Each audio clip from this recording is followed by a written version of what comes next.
خوش نصیب لوگ وہ جن کو نصیب ہو صحبت اللہ۔ راہ ولی میں وہ تاثیر دیکھی، بدلتی ہزاروں کی تقدیر دیکھی۔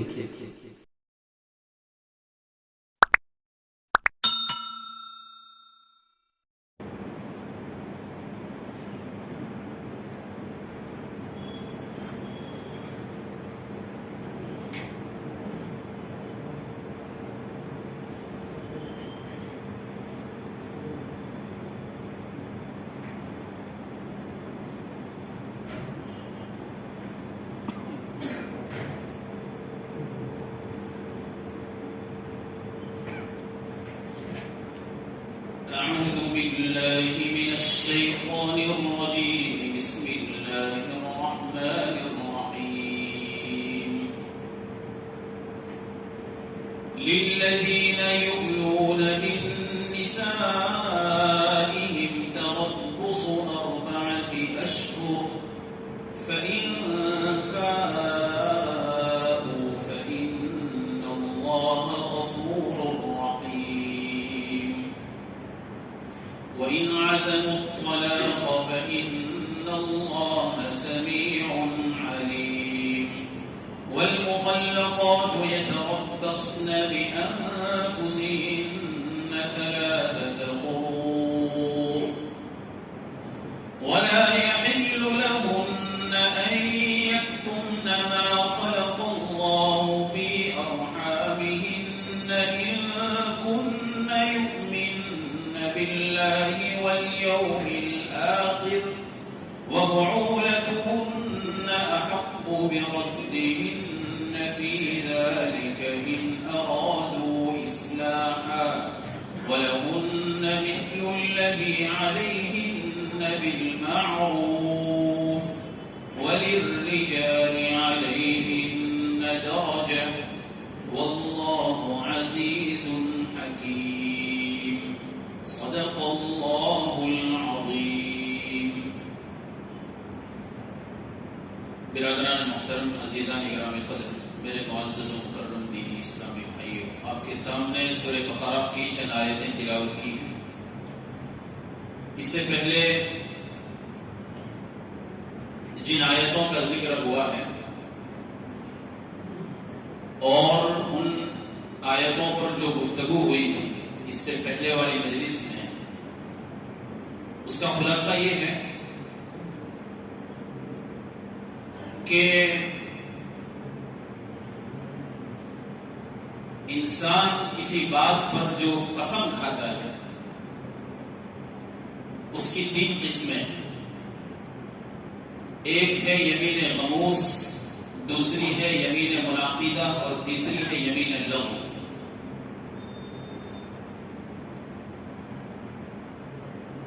یمین غموس کے معنی یہ ہے کہ آدمی جان بوجھ کر کوئی کام اس نے نہ کیا ہو پھر بھی یہ قسم کھائے کہ میں نے کیا ہے، اللہ کی قسم کھا کر کہتا ہوں کہ میں نے کیا ہے، یا کیا ہے اور قسم کھائے کہ اللہ کی قسم کھا کر کہتا ہوں کہ میں نے نہیں کیا۔ اسے کہتے ہیں یمین غموس۔ غموس کے معنی ہوتے ہیں پانی کے اندر ڈبکی لگانے والا۔ یہ قسم ایسی ہے جو گناہ کے سمندر میں انسان کو ڈبو دیتی ہے، ڈبکی لگا دیتی ہے، اس لیے اس کو یمین غموس کہتے ہیں۔ اس پر کوئی کفارہ نہیں، صرف توبہ ہے۔ اگر کسی نے ایسا کیا ہو یا آئندہ کبھی کسی سے ایسا ہو جائے تو توبہ کرے، اللہ کی جانب رجوع کرے۔ ایک ہے یمین منعقدہ کہ مستقبل میں، فیوچر میں کوئی کام کرنے یا نہ کرنے کی قسم کھائے اور قسم کے خلاف وہ کام کر لے، قسم کو توڑ دے۔ قسم کھائے کہ میں ایسا کروں گا اور پھر نہ کرے، قسم کھائے کہ نہیں کروں گا اور پھر کر لے، قسم توڑ دے۔ اس کو یمین منعقدہ کہتے ہیں۔ اس پر اللہ کے یہاں مواخذہ ہوگا اور اس پر کفارہ اللہ تعالیٰ نے رکھا ہے۔ اور تیسری جو یمین ہے وہ یمین لغو ہے۔ یمین اللغو، بیکار لا یعنی قسم جس پر کوئی مواخذہ نہیں، کہ آدمی کسی بات کو صحیح سمجھ رہا ہے اور اس پر قسم کھا لے حالانکہ وہ غلط ہے. جیسا میں نے مثال دی تھی کہ گھر کے اندر زید آ چکا ہے لیکن اس کے ذہن میں یہ کہ نہیں آیا، قسم کھاتا ہے کہ میں قسم کھا کر کہتا ہوں کہ نہیں آیا، حالانکہ وہ گھر میں ہے لیکن اس کے علم میں یہی ہے کہ وہ نہیں ہے. تو یہ لا یعنی قسم ہے، اس پر اللہ کے یہاں کوئی مواخذہ نہیں. بعض لوگوں نے کہا کہ وہ بات میں جو آدمی قسم بولتا ہے حالانکہ زبان سے کوئی ارادہ نہیں، دماغ سے اور دل سے کوئی ارادہ نہیں ہوتا، اس کو یمین اللغو کہتے ہیں. بعض لوگوں کی عادت ہوتی ہے بات میں قسم کھاتے ہیں، قسم کھا کر کہتا ہوں، قسم کھا کر کہتا ہوں، قسم کھا کر کہتا ہوں، حالانکہ وہ قسم ان کی زبان پر یہ بات چڑھ گئی ہے، وہ بولتے رہتے ہیں، ان کا تکیہ کلام بن چکا ہے. تو اس پر اللہ کے یہاں کوئی مواخذہ نہیں. تو یمین غموس ماضی کی کسی بات پر قسم کھا لے جان بوجھ کر تو اس پر توبہ ہے. آئندہ کسی بات پر قسم کھا لے اور قسم توڑ دے تو اس پر کفارہ ہے. اور یمین لغو بیکار اور لا یعنی قسم، اس کے کیا معنی ہے وہ میں آپ کے سامنے بیان کر چکا ہوں. یہ گزشتہ مجلس میں کفارہ کیا ہے، اس کی کیا تفصیلات ہیں، یہ ساری باتیں بیان کی جا چکی ہیں. جن حضرات نے نہیں سنا ہے یوٹیوب کے اوپر یہ ساری باتیں ہماری موجود ہیں اور آپ مزید سرچ کریں گے تو اور بھی لوگوں کی باتیں آپ کو ملیں گی. بہرحال یہ ایک تمہید تھی. آگے اللہ تعالیٰ ایک بات ذکر کرنا چاہتے ہیں جس کی تمہید کے طور پر، مقدمے کے طور پر یہ بات اللہ تعالیٰ نے ارشاد فرمائی تھی. جو اصل بات ہے وہ آگے آ رہی ہے. اللہ تعالیٰ فرماتے ہیں للذین یؤلون من نسائهم تربص اربعۃ اشہر، ان لوگوں کے لیے جو اپنی عورتوں سے ایلا کرتے ہیں ان کے لیے 4 مہینوں تک ٹھہرنا ہے. فَإِنْ فَاءُوا، اگر وہ رجوع کر لیتے ہیں تو یقیناً اللہ تعالیٰ بخشنے والے ہیں، رحم کرنے والے ہیں. ایسا ہوتا تھا کہ بعض لوگ یہ قسم کھا لیتے تھے اپنی بیوی سے ناراض ہو کر. ابھی کچھ مجلسوں سے بیوی کا تذکرہ چل رہا ہے، عورتوں کے مسائل چل رہے ہیں، آگے بھی کچھ عورتوں کے مسائل آ رہے ہیں، نکاح کے، طلاق کے. اس لیے جو لوگ پہلی مرتبہ آئے وہ کہیں گے کہ یہ کیسا ڈائریکٹ شروع ہو گیا. اس لیے یہ جاننا ضروری ہے کہ یہ تو بہت پہلے سے سلسلہ چل رہا ہے. اللہ تعالیٰ فرماتے ہیں ایسا ہوتا تھا کہ بعض لوگ اپنی بیوی سے ناراض ہو کر یہ قسم کھا لیتے تھے کہ میں اپنی بیوی سے اب صحبت نہیں کروں گا، اب میں اس سے جماع نہیں کروں گا. اب ایسی کوئی قسم کھا لے کہ قسم کھا کر کبھی بھی میں اپنی بیوی سے صحبت نہیں کروں گا، تو اس کی 4 شکلیں ہوتی ہیں. نمبر 1، کوئی مدت متعین نہ کرے کہ کتنے دن تک صحبت نہیں کروں گا، ایسی کوئی مدت متعین نہ کرے، علی اطلاق قسم کھائے. نمبر 2، 4 مہینے کی مدت متعین کرے کہ 4 مہینے تک میں اپنی بیوی سے صحبت نہیں کروں گا. اور نمبر 3، 4 مہینے سے زیادہ مدت کی قسم کھائے. اور نمبر 4 مہینے سے کم مدت کی قسم کھائے، 1 مہینہ، 2 مہینے، 3 مہینے، یا 1 دن، 2 دن، 10 دن. پہلی جو 3 شکلیں ہیں، کوئی مدت بیان نہیں کی، یا 4 مہینے کی مدت بیان کی، یا 4 مہینے سے زیادہ کی مدت بیان کی اور قسم کھائی کہ میں اپنی بیوی سے صحبت نہیں کروں گا، تو ایسی صورت میں 4 مہینے تک اگر یہ قسم پوری کرنا ہے تو 4 مہینے تک وہ اپنی بیوی سے صحبت نہ کرے. اگر کوئی مدت بیان نہیں کی پھر بھی یہ قسم پوری کرنے کے لیے، قسم نہ ٹوٹے، اس کے لیے ضروری ہے کہ 4 مہینے تک صحبت نہ کرے. نمبر 2، 4 مہینے کی مدت بیان کر دی تب تو ضروری ہے کہ 4 مہینے تک صحبت نہ کرے. اور نمبر 3، 4 مہینے سے زیادہ کی مدت بیان ہے تب بھی کم از کم 4 مہینے تک اس کو صحبت نہیں کرنا اپنی بیوی سے. اگر وہ نہیں کرتا ہے 4 مہینے تک تو قسم پوری ہوگی اور کوئی کفارہ اس پر نہیں ہوگا، لیکن ساتھ میں اس بیوی کو آٹومیٹک طلاق ہو جائے گی. اس کو ایلا کہتے ہیں. اور طلاق جو ہوگی وہ ایسی ہوگی کہ اس کے بعد یہ طلاق رجعی نہیں ہوگی. طلاق بائن ہوگی. اور بائن کا مطلب یہ ہے کہ عورت نکاح سے جدا ہو گئی. اب اگر اس کے ساتھ رہنا ہے، نکاح کرنا ہے، صحبت کرنا ہے، تو دوبارہ نکاح کی ضرورت پڑے گی. حلالے کی ضرورت نہیں، صرف نکاح کی ضرورت ہے. اس کو طلاق بائن کہتے ہیں. اور اگر کوئی ایسی قسم کھاتا ہے جو پہلی 3 شکلیں بیان کی اور 4 مہینے کے اندر وہ اپنی بیوی سے صحبت کر لیتا تو قسم ٹوٹ گئی، تو اب کفارہ ادا کر دے اور بیوی کو کوئی طلاق پڑنے والی نہیں.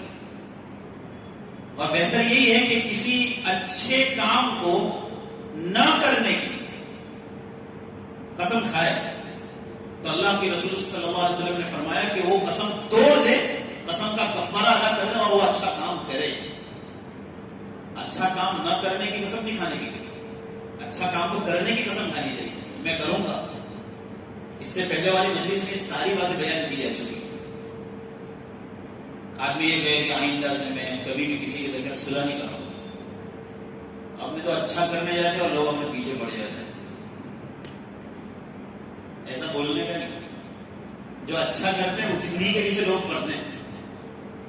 دنیا میں کس نے ساتھ دیا ہے؟ جنہوں نے اچھا کام کیا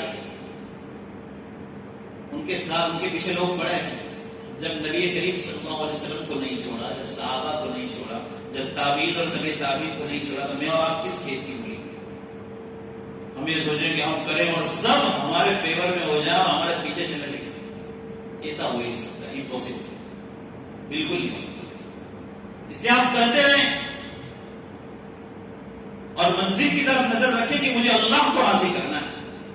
تو آپ کو یہ سارے کانٹے جو ہے نا وہ بالکل بے سود اور بے فائدہ نظر آئے گا.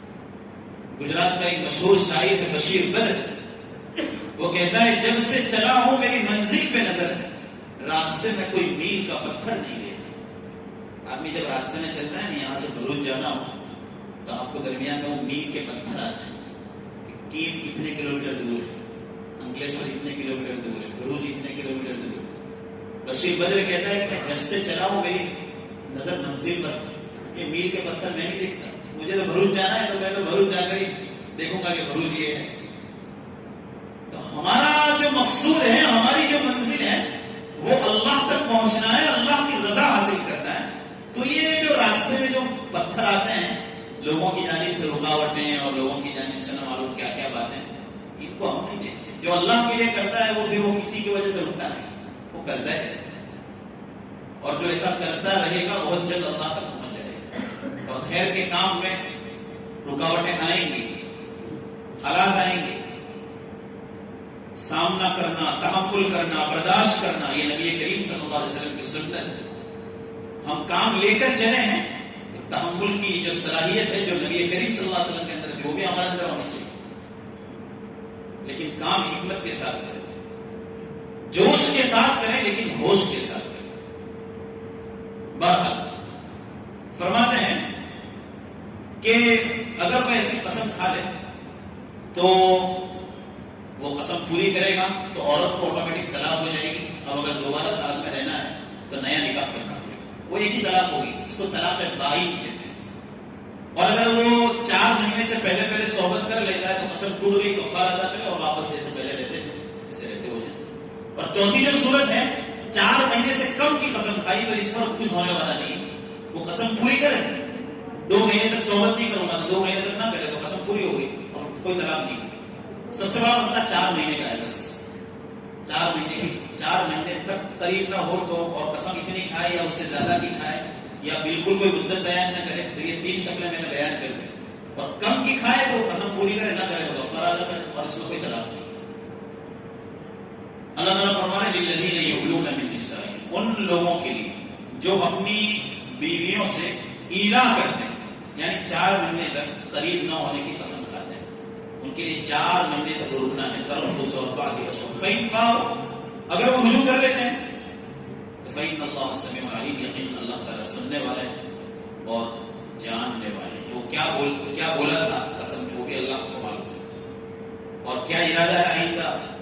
فإن اللہ غفور رحیم، اللہ تعالیٰ بخشنے والے اور رحم کرنے والے. اللہ تعالیٰ بخشنے والے. ایسا کرنا نہیں چاہیے، ایسی قسم نہیں کھانی چاہیے. اب کر لیا ایسا تو اللہ تعالیٰ قسم توڑ دے تو کفارہ ادا کرنے اور پھر اللہ سے توبہ کرے کہ ایسا آئندہ نہیں کرتا. اللہ بخشنے والے اور رحم کرنے والے. اسی کا رحم ہے کہ اس نے یہ حکم بیان کیا, ایسے احکام پاکیزہ احکام اس نے بیان کیا. وہی عزم الطلاق اور بیوی سے بالکل الگ ہونے کا اور طلاق کا ارادہ کر لے تو پھر 4 مہینے کی مدت پوری کرے. فإن اللہ سمیع اللہ تعالیٰ سننے والے کیا بولا تھا وہ اللہ جانتے ہیں, اور جاننے والے سننے والے ہیں اور جاننے والے کیا بولا تھا وہ بھی سنتے ہیں, اور اس کے دل میں کیا ارادہ ہے وہ بھی اللہ تعالیٰ جانتے ہیں. ہر چیز کو سننے والا اور ہر چیز کو جاننے والا. والمطلقات يتربصن بأنفسهن 3 قروء, وہ عورتیں جن کو طلاق دے دی گئی, جن کو طلاق دے دی گئی وہ عورتیں 3 حیض تک رکی رہیں. 3 حیض تک جن کو طلاق دے دی گئی ہے ان کی عدت 3 حیض ہے. اب ان عورتوں کے لیے ضروری ہے کہ وہ عورتیں جن کو حیض آتا ہو آئسہ نہ ہو. بعض عورتیں ایسی ہوتی ہیں کہ جن کو حیض نہیں آتا, حیض آنا بند, ایک عمر تک حیض آتا ہے پھر حیض آنا بند ہو جاتا ہے. ٹائم جو ہوتا ہے ایک مدت تک آتا ہے پھر بند ہو جاتا ہے. تو یہاں جو بیان کیا گیا ہے وہ عورتیں جن کو حیض آتا ہو اور ان کو طلاق دی گئی, پھر وہ ایسی عورتیں ہوں کہ جن سے ان کے شوہروں نے صحبت کر لی ہو, خلوت صحیحہ اختیار کر لی ہو. خلوت صحیحہ کا مطلب یہ ہے کہ ایسی بند جگہ ہو کہ جہاں پر صحبت اور جماع کرنے کے لیے کوئی رکاوٹ نہ ہو. ایسے دونوں ایک ایسی جگہ پر مل گئے ہوں نکاح کے بعد, خلوت صحیحہ جس کو کہتے ہیں نکاح ہوا ہو اور دونوں آپس میں ایسی جگہ ملے ہوں کہ جہاں آرام سے کوئی رکاوٹ نہ ہو, صحبت ہو سکتی ہو. ایسی عورتوں کو اگر طلاق دی جائے تو ان کی عدت 3 حیض ہے, ورنہ جن کو حیض نہ آتا تو ان کی عدت 3 حیض نہیں, ان کے تو 3 مہینے گزارنے ایسے شمار کریں. والمطلقات يتربصن بأنفسهن 3 قروء ولا يحل لهن أن يكتمن ما خلق الله في أرحامهن إن كن يؤمن بالله واليوم الآخر. اور ان کے لیے یہ حلال نہیں ہے کہ وہ چھپائیں اس چیز کو جسے اللہ نے ان کے رحم میں بچہ دانی میں پیدا کیا. ان کن یؤمن باللہ والیوم الآخر, اگر وہ اللہ اور یوم آخرت پر ایمان رکھتی ہیں. یہ جو عدت گزارنا ہے اور شریعت نے جو عورت کے پاس عدت گزروائی ہے وہ اس لیے ہے تاکہ معلوم ہو جائے کہ پیٹ میں بچہ ہے یا نہیں, اس لیے عدت گزرواتے ہیں. رحم پاک ہو جائے, بچہ دانی پاک ہو جائے. ایک شوہر اپنی بیوی کو طلاق دے دے اور فوراً کہہ دیا جاتا کہ وہ نکاح کر سکتی ہے اور کسی اور شوہر سے. ہو سکتا ہے کہ پہلا شوہر اس نے اس کے ساتھ صحبت کی ہو اور پھر دوسرا بھی نکاح کرتا اور دونوں پھر وہ دونوں آپس میں صحبت کرتے تو پہلے والا شوہر یہ بات میں جس نے نکاح کیا ہو سکتا ہے دونوں کی منی مل جائے اور دونوں کی منی سے مل کر ایک بچہ پیدا ہو تو نسب مل جائے, پتہ ہی نہیں چلے گا کہ کس کا بچہ ہے. تو عدت گزروائی کہ رحم پاک ہو جائے. آپ کو معلوم ہے کہ جب پیٹ میں بچہ ہوتا ہے تو حیض نہیں آتا ہے, حیض بند ہو جاتا ہے, ٹائم بند ہو جاتا ہے. اس لیے اگر بچہ ہوگا تو حیض آئے گا ہی نہیں, اور بچہ نہیں ہے تو حیض آئے گا اور 3 حیض وہ گزارے گی, اطمینان ہو جائے گا, اور اس کے بعد دوسرا شوہر اس کو اس کے ساتھ نکاح کر سکتے ہیں. اور اگر وہ پہلے سے حاملہ ہے تو پھر اس کی عدت یہی ہے کہ بچہ جن دے, جب بچہ لینے کی تب عدت پوری ہوگی, اس سے پہلے کوئی نکاح نہیں کر سکتے. آج ہی حمل ٹھہرا تھا اور شوہر نے طلاق دے دی, حمل آج ہی ٹھہرا تھا اور شوہر نے طلاق دے دی, اب حیض آیا ہی نہیں, بعد میں پتا چلا کہ وہ تو اندر استقرار حمل ہو گیا ہے, حمل ٹھہر گیا اور 9 مہینے کے بعد بچہ پیدا ہوا تو یہ 9 مہینے پورے عدت میں گزارنے پڑیں گے اس کو. اور ایسا ہوا کہ ابھی وہ حاملہ ہے اور 9واں مہینہ چل رہا ہے, 9واں مہینہ چل رہا ہے اور ابھی شوہر نے طلاق دی اور 10 منٹ کے بعد بچہ پیدا ہو گیا تو عدت پوری ہو گئی. اب اس کو عدت گزارنے کی کوئی ضرورت ہے، عدت پوری ہوگی، وہ پتا چل گیا آنکھ صاف، بچہ لانے صاف ہو گئی. یہ مسائل ہیں دراصل شریعت کہ یہاں جو چیزیں شریعت کے پیش نظر ہیں ان میں ایک چیز ہے حفظ نسب، نسب کی حفاظت. میں اس سے پہلے یہ بات بیان کر چکا ہوں، اس سے پہلے والے مجالس میں. حفظ مال، حفظ دین، حفظ نفس، حفظ نسب. نسب کو شریعت محفوظ رکھنا چاہتی ہے، اسی لیے زنا کو حرام قرار دیا. زنا حلال ہوتا تو ایک عورت سے کئی لوگ ملتے، صحبت کرتے، بچہ پیدا ہوتا، پتہ ہی نہیں چلتا کس کا بچہ ہے. یہ کہتا میرا ہے، میرا ہے، میرا ہے، میرا ہے، جھگڑے ہو جاتے. اس میں زمانہ جاہلیت میں ایسا ہوتا تھا. ایک نکاح ایسا ہوتا تھا، بخاری شریف کی روایت ہے کہ ایک عورت سے کئی لوگ زنا کرتے اور پھر وہ حاملہ ہو جاتی، بچہ پیدا ہوتا تو قرآن اندازی کی جاتی، چٹھی بھروائی جاتی، جس کے نام چٹھی نکلتی اس کا بچہ ہوتا. زمانہ جاہلیت میں ایسا ہوتا تھا. تو نسب محفوظ نہ رہتا، اس لیے شریعت نے زنا کو حرام قرار دیا تاکہ نسب کی حفاظت ہو. زنا رفتہ رفتہ عام ہوتا جائے. ہمارے نوجوان آنکھوں کی زنا سے محفوظ نہیں، ہاتھ کی زنا سے محفوظ نہیں، حقیقی زنا سے محفوظ نہیں. بڑے حالات ہیں، آپ لوگ جانتے ہیں کہ کس حال میں ہمارا نوجوان زندگی گزار رہا ہے. اجتماعی زنا ہوتے ہیں، ایک گروپ مل کر کسی لڑکی کی عصمت دری کرتا ہے. اللہ تعالیٰ حفاظت فرمائے ہماری نسلوں کی، ہماری ماں اور بہنوں کی حفاظت فرمائے. ضرورت ہے کہ ہم اپنے گھروں کے ماحول کو درست کریں، اپنی بچیوں کو، اپنی ماں اور بہنوں کو شریعت کی تعلیم دیں. یہ بڑا سنگین گناہ ہے، یہ فقر کو بہت جلدی لاتا ہے. بڑے سے بڑا مالدار آدمی اگر زنا کے گناہ میں مبتلا ہو گئے، آپ لکھ لیں، بہت جلد فقر میں مبتلا ہوگا. تنگدستی آئے گی، سب لٹ جائے، سڑک پر آ جائے. یہ قانون ہے شریعت. اور ایک بات یہ بھی یاد رکھیں، میں اس سے پہلے کہہ چکا ہوں، بہت ساری باتیں یہاں چونکہ لمبی مدت سے مجالس چل رہی ہیں تو بہت ساری باتیں یہاں کہی جا چکی ہیں، اس لیے میں بار بار کہتا ہوں کہ یہ بات میں کہہ چکا ہوں. ایک ہے لا آف شریعہ اور ایک ہے لا آف نیچر. ایک ہے شریعت کا قانون اور ایک ہے فطرت کا قانون. شریعت کے قانون میں معافی ہو سکتی ہے. آپ نے جھوٹ بولا، اللہ معاف کر سکتے ہیں. لیکن آپ نے اگر کسی کا غلط کیا، کسی کو تکلیف پہنچائی، تو یہ فطرت اور نیچر کا قانون ہے. جیسی کرنی ویسی بھرنی کا قانون فطرت کا قانون. آپ نے اگر آج کسی کی بچی کے ساتھ زنا کیا تو یاد رکھیں کہ کل آپ کی بچی تھی. یہ نیچر ہے، یہ فطرت کا قانون ہے. اگر آپ کی بچی محفوظ ہے تو آپ کے خاندان کی کسی نہ کسی بچی پر کوئی نہ کوئی آئندہ زنا کرے. جیسی کرنی ویسی بھرنی. نہ مانے تو کر کے دیکھ، آپ کر کے دیکھ لیجیے. یہ لا آف نیچر ہے، اس میں معافی نہیں ہے. شریعت کے قانون میں معافی ہے، لیکن نیچر اور فطرت کے قانون میں معافی نہیں ہو سکتی.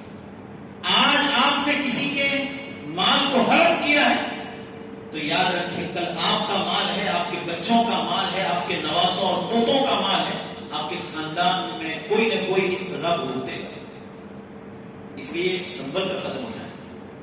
معافی نہیں ہوتی ہے نیچر کے قانون کے اندر. آپ جیسا کرو گے ویسا آپ کو بھگتنا پڑے گا. اللہ تعالیٰ فرما رہا ہے والمطلقات یتربصن بانفسهن ثلاثة قروء. جن عورتوں کو طلاق دے دی، میں نے کہا کہ وہ عورتیں جن کو حیض آتے ہیں اور جن کے ساتھ خلوت صحیحہ ہوئی ہو، نکاح ہو چکا ہو اور دونوں آپس میں اس طرح ملے ہوں کہ جماع اور صحبت کرنے میں کسی قسم کی کوئی رکاوٹ نہ ہو، تو پھر ان کو طلاق دی جائے تو 3 حیض وہ اپنی عدت گزارے. ولا یحل لهن، اور حلال نہیں ان کے لیے کہ وہ ان کے بچہ دانی میں جو کچھ ہے اس کو چھپائے. اگر بچہ ہے تو بتا دے کہ بچہ ہے، اور نہیں ہے تو بتا دے تو بچہ ہے. اگر نہیں ہے تو بھی بتا دیں کہ بچہ نہیں ہے، تاکہ صحیح عدت گزار سکے. عدت کی جو مدت ہے وہ صحیح طور پر متعین کی جا سکے اور وہ صحیح عدت گزارے.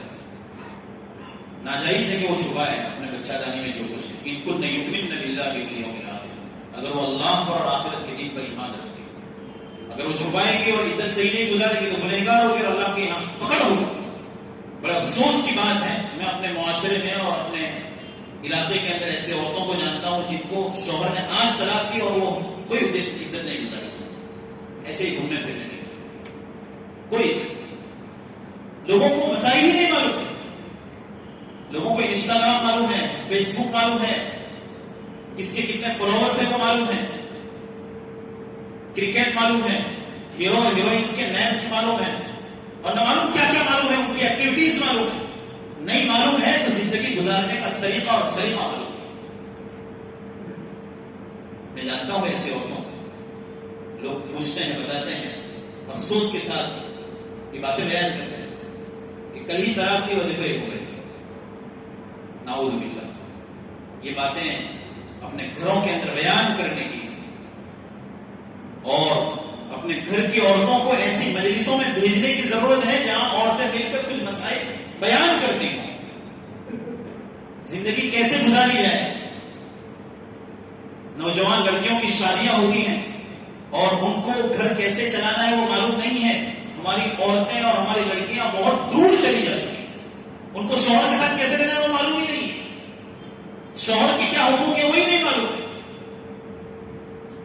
انہوں نے تو اسکول کے چکر کاٹے ہیں اور مدرسے میں کھانا پوری کے لیے گئی ہیں اور بقیہ جو ایام ہیں صبح شام موبائل موبائل موبائل موبائل اور سنیچر اور اتوار کو یہاں گھومنا وہاں گھومنا، اس سہیلی کے وہاں اس سہیلی کے وہاں. ان کو کچھ معلوم نہیں. ان کو بتائیں، سکھائیں، یہ ہماری ذمہ داری ہے. کون سکھائے گا؟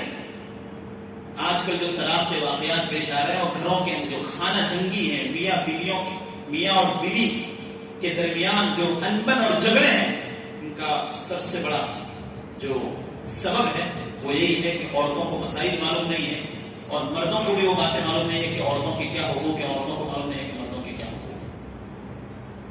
اس لیے بہت زیادہ متنبہ ہونے اور متوجہ ہونے کی ضرورت ہے. وَبُعُولَتُهُنَّ أَحَقُّ بِرَدِّهِنَّ فِي ذَلِكَ إِنْ أَرَادُوا إِصْلَاحًا. اگر بیوی کو ایک طلاق دے جس کو طلاق رجعی کہتے ہیں، ایسی طلاق جو صریح الفاظ کے ساتھ نہ، طلاق رجعی جس میں رجوع کیا جا سکتا ہے، ایسی طلاق دے تو ایسی صورت کے اندر جو 3 حیض ہے اس سے پہلے رجوع کر سکتے ہیں. اس میں کوئی نکاح کرنے کی بھی ضرورت نہیں. وَبُعُولَتُهُنَّ، ان کے شوہر عدت کی مدت کے اندر ان عورتوں کو اپنے پاس واپس لانے کے زیادہ حقدار ہیں اگر وہ صلح کا ارادہ رکھتے ہیں. صلح کا ارادہ رکھتے ہیں. بیوی کو طلاق دے دی، ایک ہی طلاق دی، طلاق رجعی، اب رجوع کر سکتے ہیں.